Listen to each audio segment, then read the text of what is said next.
Hey friends and family, this is Marilyn from tarotclarity.com, and today's video is a video I really have been longing to make for years. And every time I get started, I feel as though I don't do justice to the subject. And I don't think I'm going to do justice to the subject today either. But I don't want to wait anymore before I do a video focusing on Gertrude Moakley. Now, she's kind of my patron saint of tarot. For those of you who have gone down a few historic tarot rabbit holes, you undoubtedly have heard her name. If you've read anything by Dummett or Paul Hewson, they've given her credit. Other tarot authors might give her a footnote, of credit in their content, and then they go and repeat everything she taught us, So she's not been remembered in the forefront with other tarot scholars. Now, there's a good, who knows why? There might be a few reasons why we could figure out, but I'm not going to point fingers or anything. But I think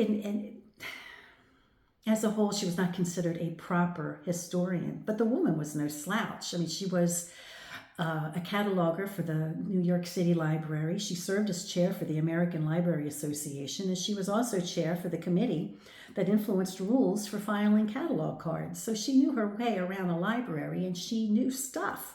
And she had one of these minds that could make connections between things. And isn't that interesting, since in tarot, one of the ways, to do successful readings is to make connections between images and the concepts of the images and the question being asked, right?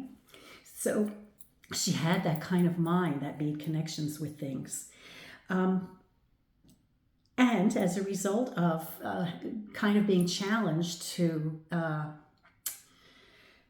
update cataloging for particular subject matter to make sure that cross-references were good and satisfactory, she was arbitrarily given the topic of tarot.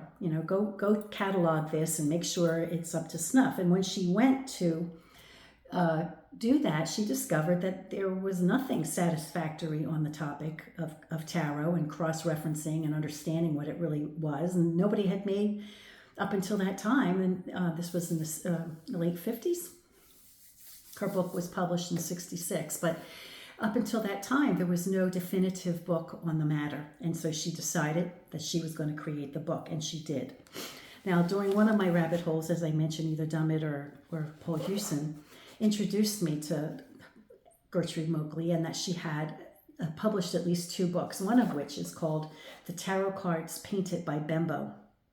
Now, I'm missing the dust jacket for this book, unfortunately, but I do have a book in extremely good condition, considering it was also a library book, which is kind of interesting. I have an old library book. At any rate, I was able to score this book a number of years ago, and of course I read it from cover to cover, and because I wanted to see what she was about and what she brought to the forefront of the tarot community. And that's what I'm going to do here. Now, I have a bunch of notes that I'm going to have to refer to because I don't want to forget anything. Every time I start this video, I forget like a whole sequence of material, and I don't really want to do that. So I want to have everything concise, so I'm going to read. So one of the things I'm going to do while I do read the content is show you the cards that she was using specifically when she went down her tarot rabbit hole. And I'm going to flip the camera and I'm going to show you the cards. And we're going to get started, and I hope you are in it for the long haul, because I think this will probably be at least 25 minutes to a half an hour, something like that. Now, the deck Moakley used as her reference point was the Visconti Sforza deck created by Bonifacio Bembo. And this deck now is known as the Pierpont Morgan Tarot deck, and the cards that I'm showing you were put out and published by Il Meneghello as the Tarocchi Visconti Sforza. By studying these cards, Moakley began to understand that the cards related to many literary works of their time. Now, Beneficio Bembo was commissioned to create this deck by the Visconti Sforza family. He was a painter born in 1420 and was patronized by the Sforza family, and he died before 1482. So we know, of course, that this deck had to be created sometime between 1420 and 1482. It's believed that it was created probably after 1455. 6 cards from this deck appear to have been created by other artists, perhaps to replace lost or damaged cards, or maybe to add on to the deck. The Devil and the Tower card are definitely recreations for the modern user. And the Knight of Coins and the Three of Swords are missing from the original deck. But considering that it's such an old deck, quite a few of the cards are extant.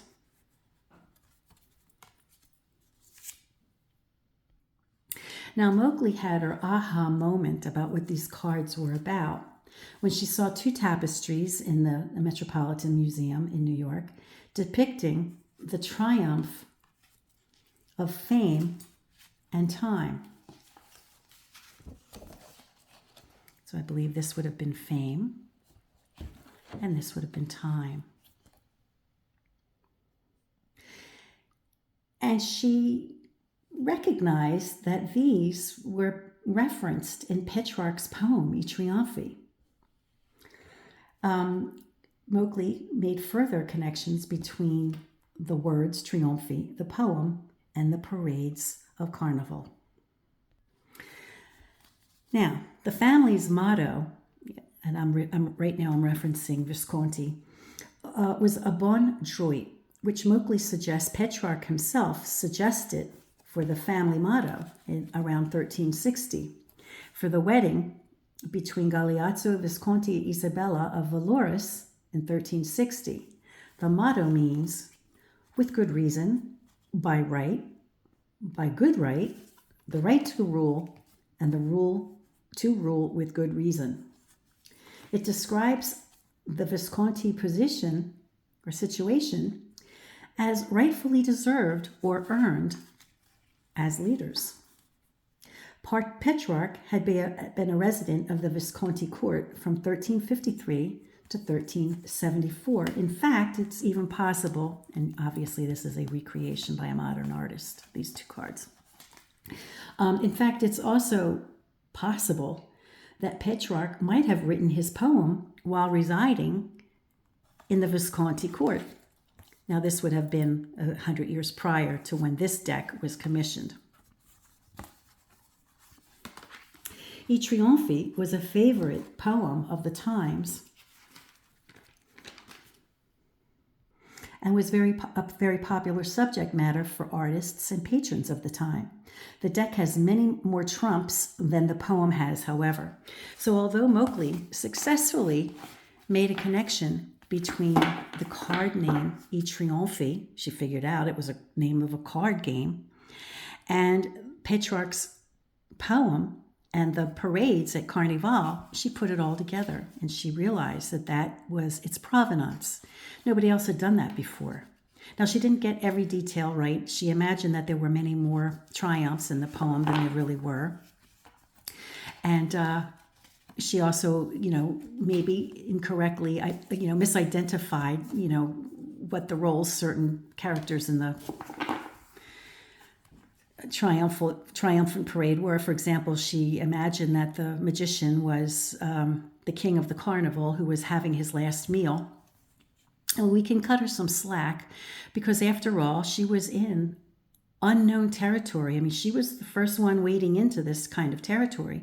And the way we put kind of ideas together, and the way modern people put ideas together, I mean, I just did it the other day with wondering if whether or not the fool could have been some kind of sex worker in some decks, right? So she was not doing anything different. She was just imagining am trying to piece together a story connecting the cards, right? So I think we can cut her some slack on that. A lot of people are quick to say, well, she got this wrong and she got that wrong. But did she really? I mean, she might not have completely understood who he was, and she identified this card that I think is probably Pope Joan as Sister Manfreda, who was an ancestor of the Visconti clan, who died about 100 years earlier than the family commissioned this deck. And Sister Manfreda was burned at the stake for heresy. But you see, she wears a triple-tiered crown, and like Sister Manfreda, if this is in reference to Sister Manfreda, she rose to the rank of Pope. Now, Sister Manfreda belonged to a heretical sect who named her as Pope when whoever was in charge before her died.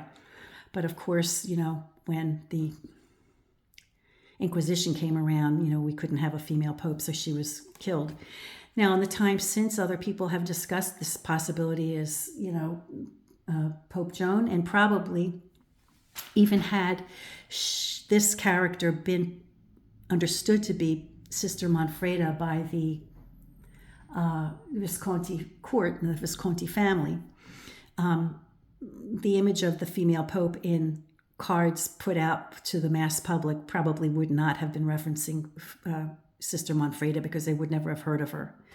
And they probably were, the cards for the mass public were probably in reference to Pope Joan. And this card for the Visconti Sforza clan could have been Pope Joan too, But Moakley thought that maybe it was their ancestor. Now, in her book, Moakley, aside from misidentifying the magician and his role and Manfreda, trying to put a historic face on the female pope, she imagines a dialogue between the parade goers and makes up conversation, like a story between the carnival goers and the individuals who are being depicted, en route.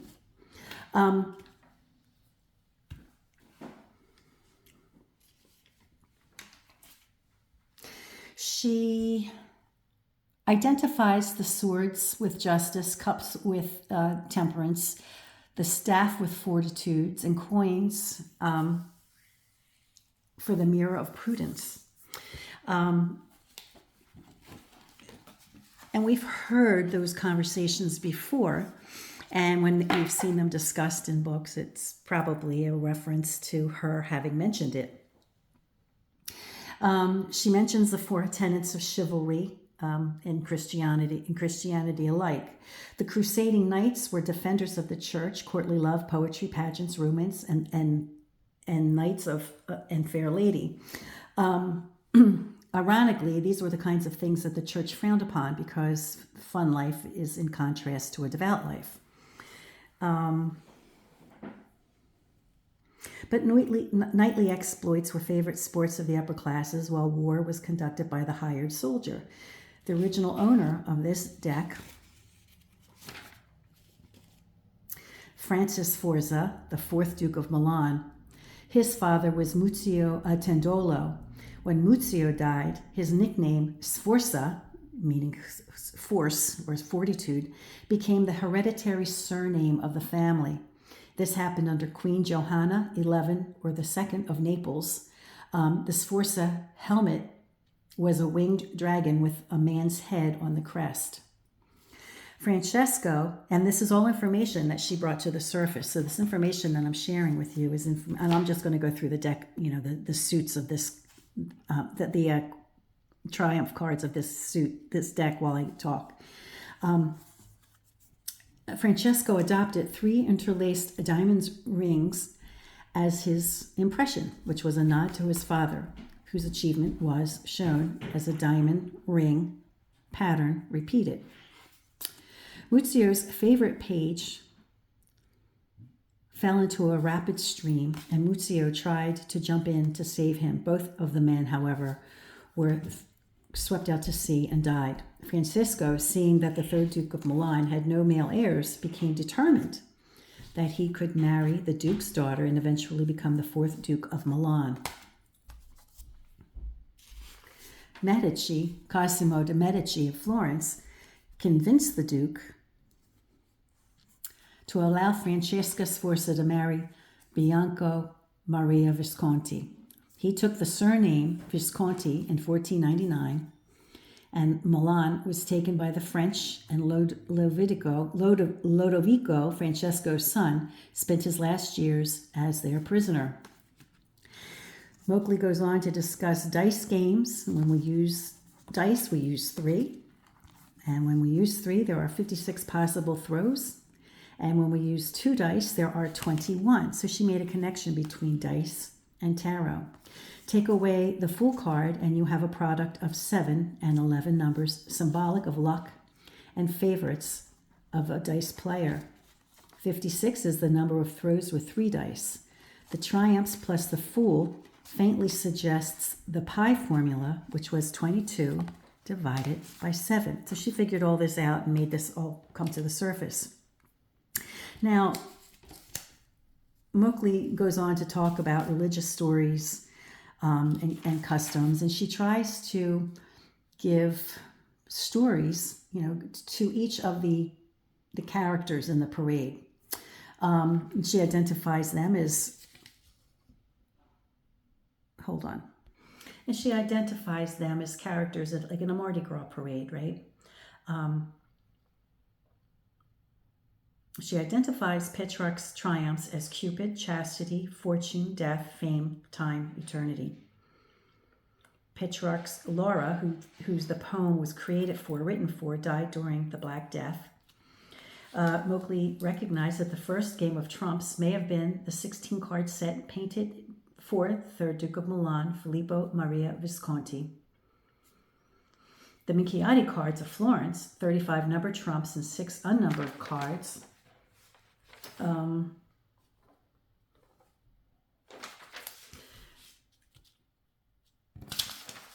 seem to include the 6 triumphs of Petrarch. She wonders whether the 12 signs of the zodiac of the Minchiati were a device to illustrate the concept of time, concept of eternity, the star, the sun, the moon, the world, the angel, and the fool. She comments on Shakespeare's Love's Labour's Lost. Opens with the concept of 4 triumphs: fame, death, time, eternity. She suggests that maybe there's a bit of a reverence tossed into the deck of cards. An example, maybe giving the Pope a mate, which was a little bit of a cynical nod to hanky-panky. Maybe there's no real reference to Manfreda or Joan, just the concept of hanky-panky. We know Joan was impregnated, and we don't know who by. She did have a boyfriend, obviously, but maybe she was actually impregnated by a pope, who knows. The triumphs are universally understood and even favorite themes, which accounts for the longevity in popular culture of every time. She suggests ideas on the rule of play of some games. 10 is a high card in suits of love and hope, cups and coins, and 10 is low value, as in the suits of fear and jealousy, which she identified as swords and batons. Moakley states, we know that cards were used for fortune-telling in Renaissance times. Only the suit of coins were used for that purpose, not the triumph cards or even other suits. Also, dice, 56 throws of 3 dice. I already got into that a little bit.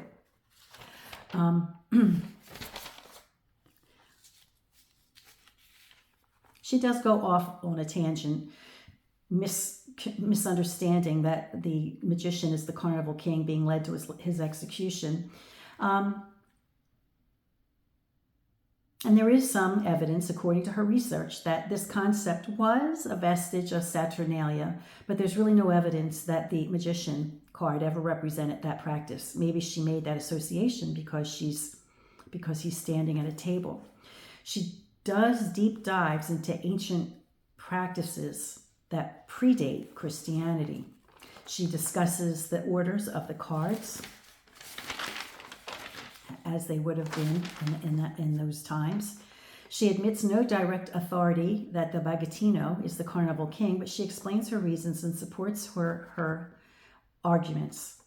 In the Milanese dialect, bagat means chatterbox, and scarda bagat means to make a long speech or speak one's mind. Interestingly, when she saw the Visconti Sforza deck in the Morgan Library, the card's envelope identified it as cobbler, though it is referenced in their catalog as Castle of Plutus, which references a satirical political play of intrigue of Greek origins. Okay, I don't know that I have to say everything that I learned from the book, but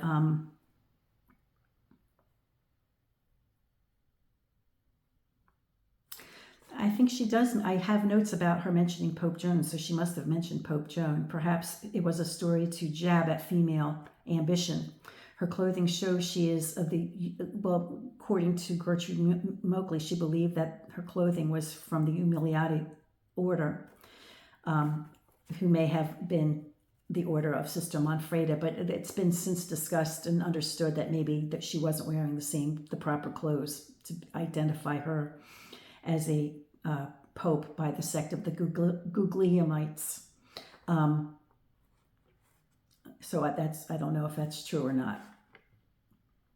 The female pope and the pope might have been at it just for fun, constant conflict between pope and secular rulers. And she goes on to discuss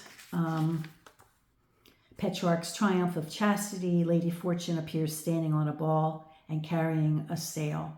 Suit of coins, denarii, knights of cups, knights of staves are crossed. Perhaps a reference to Greek letter chi, which means gold. Feminine suit, ace is highest. She identifies the hunchback as Il Gobbo, time, Father Time, the hunchback, time, when he has an hourglass as opposed to a lantern. The traitor, hanged one, she was the first person to recognize that was the punishment for the perjured knight, or the person who was being punished as a traitor. In some decks, a dancing man called Prudence replaces the hanged one, and sometimes the card is called the acrobat,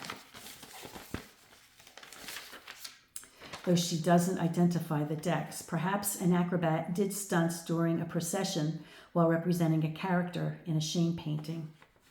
She discusses the death card in all decks, number 13. According to Vasari, death became a feature in the 1511 Carnival in Florence.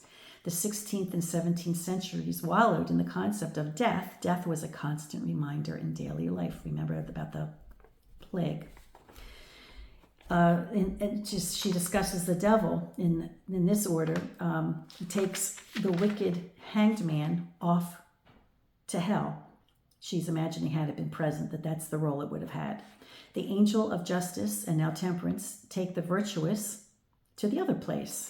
She mentions that the devil does not appear in this deck, but references the Budapest, which is within 50 years of this deck, and that deck does have a devil. She describes the tower as the Hellmouth.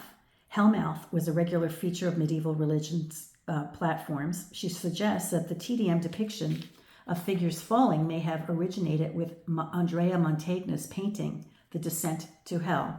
In this painting, hell is an arch set in a rough cliffside. And we've seen depictions of the tower as an archway,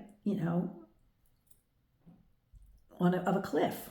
The suit of swords, she believed, herald eternity. 10 is the highest of the common cards, a masculine suit, like staffs are. She discusses the star, the triumph of eternity, which is why I keep referencing the star card as a card that indicates eternity, aside from the other things I mentioned, the idea of eternity. And in the play, eternity follows hell in Dante's Inferno. He and Virgil emerge from the depths of hell to see the night sky. According to the Visconti legend, Venus was an ancestor of the Visconti clan. The moon triumphs over the star because she is bigger in the sky. Diana holds the moon and a broken arrow in the other. In eternity, the measurement of time, which the cycles of the moon suggest, have no meaning. 18, the sun, was one of the favorite heraldic devices. Excuse me, not 18. Yeah, 18. Yeah, was number 18. The sun was one of the favorite heraldic devices of the Visconti Sforza clan. Remember, these are the cards as they existed in that time in the order that she believed they were in. The angel, Judgment Day. It is Sforza and his wife who rise from their graves, and heavens is their destination. And so she believes that it was, that those were the people being represented in the image of judgment. Newly dead, though newly dead wear clothes, the longer dead were naked. She suggests the third person is the carnival king, which is a stretch probably. Number 20, justice, presumably the highest and most important virtue. 21, il mondo, the heavenly Jerusalem. She describes the fool as the personification of Lent, which ends the carnival season with seven feathers in his hair, 7 weeks of Lent. Lent is 6 weeks. The fool is the most powerful of all since he defies convention and responsibility. Feathers associate it with folly and goes back to at least Giotto's depictions. Moakley was known and regarded by the tarot enthusiasts of her time and had been invited even by Eden Gray to do a radio show on the topic. So when the tarot scene in the United States was waking up to Rider-Waite-Smith, which was just being introduced to the country in the early 70s, Moakley had already been on the scene and she had already written 2 books, and she'd been around for a while. Now she also wrote introductions to influential books that came after hers, one of them being The Pictorial Key to the Tarot by Waite. She was fascinated enough with tarot so that she agreed to do radio shows with Eden Gray. She did writing and speaking appointments on the topic, and she figured out that tarot was a card game with the name in common with Petrarch's triumphs, the poem, the triumphs in his poem. And she put it all together, and she told us about the Visconti Sforza family. We may not know who they were, and she discusses the subject matter of all 74 extant cards, the cards that were extant. And she identified the suits as having modern